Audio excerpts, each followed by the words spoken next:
Comme l'explique Paris Match, dans son édition du 9 mars 2023, si est le cœur serré que Muriel Robin s'était rendue immédiatement au chevet de Pierre Palmade le 10 février dernier, à l'hôpital du Kremlin-Bicêtre où il avait été transféré après avoir été blessé à la suite d'un accident qu'il avait lui-même provoqué. Elle ne connaissait aucune des circonstances de l'accident et savait simplement qu'Ouï avait été désincarcéré et était annoncé grièvement blessé.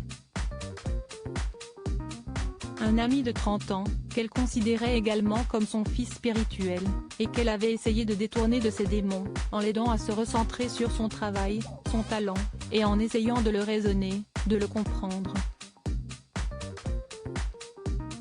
Un réflexe plus que légitime. Le lendemain du drame, elle était retournée le voir, avec sa compagne Anne Le Néni. Mais en croisant, dans les couloirs de l'établissement, la famille que son amie avait brisée, elle a fondu en larmes dans leurs bras.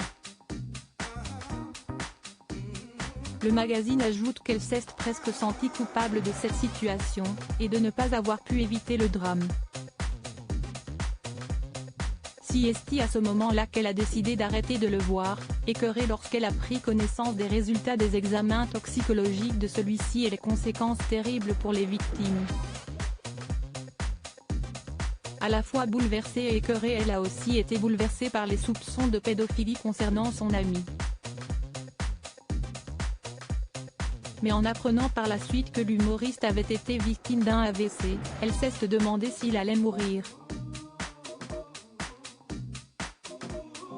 Si est alors que certains bons souvenirs qu'elle partage avec lui sont remontés. Il faut dire qu'ils en ont vécu des choses en commun, entre les émissions, les sketchs. Elle est l'une des personnes qui a été le plus proche de lui durant sa carrière, a notamment souligné l'hebdomadaire.